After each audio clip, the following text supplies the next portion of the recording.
నిన్నే చెప్పుకున్నాం కదా రిజర్వేషన్ల వర్గీకరణ ఎస్సీ రిజర్వేషన్ వర్గీకరణ ఒకప్పుడు చంద్రబాబు నాయుడు దాన్ని వాడుకోగలిగారు.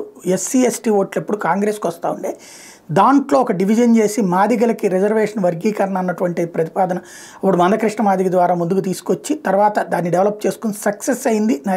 చంద్రబాబు నాయుడు 2 సార్లు తనకి ఉపయోగపడింది. అయితే రాష్ట్ర విభజన తర్వాత మాలలు ఆంధ్రప్రదేశ్లో ఎక్కువై మాదిగ సామాజిక వర్గం తెలంగాణలో ఎక్కువ అవడంతో ఆయన ఆ నినాదాన్ని పక్కన పెట్టేశారు.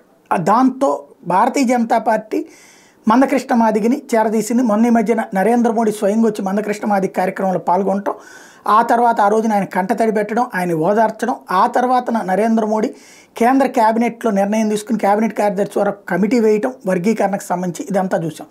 ఇప్పుడు దాని మీదన అంటే మోడీ ప్రతిపాదించినటువంటి ఆ అంశం మీదన చంద్రబాబు నాయుడు స్పందించారు. ఒకసారి విందాం. ఈరోజు షెడ్యూల్ కులాలున్నాయి, మాదిగలున్నారు. ఎప్పటి నుంచో అన్యాయం జరిగిందంటే నేను వచ్చిన తర్వాత ఏబిసిడి కేటగరైజేషన్ తీసుకొచ్చాను. దానివల్ల వాళ్ళకి న్యాయం జరిగింది.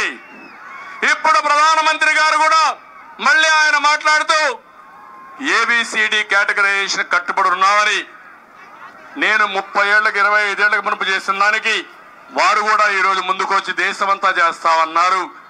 అది చాలా శుభ పరిణామం. సామాజిక న్యాయానికి మారు పేరు తెలుగుదేశం పార్టీ.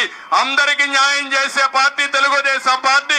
మాదిగలకు కూడా న్యాయం చేయబోయేది తెలుగుదేశం పార్టీ.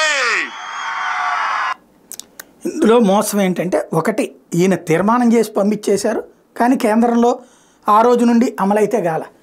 మళ్ళీ నేను చేసేసాను అంటున్నారు. వర్గీకరణ ఏం చేసేస్తే కుదరదు కదా, అది కొట్టివేయబడింది కూడా కోర్టులో, కానీ అది దాచేశారు. ఓవరాల్గా అయితే వర్గీకరణ అంశాన్ని ఆ రోజున తెర మీదకి తీసుకొచ్చిన బాబు గారు నో డౌట్.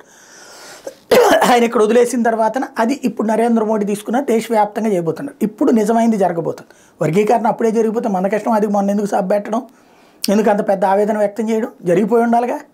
రాష్ట్ర విభజన జరిగిపోతే 2 రాష్ట్రాలు కూడా ఉండాలిగా. వర్గీకరణ చేసేసారట ఆయన. ఆయన బిల్లు తీసుకొచ్చారు. ఆ బిల్లుని అసెంబ్లీ ఆమోదిస్తే అవ్వదు. అది జాతీయ స్థాయిలో పార్లమెంట్లోనే చేయాలి. వాజ్పేయి ప్రభుత్వంలోనూ ఆయనదే హవా.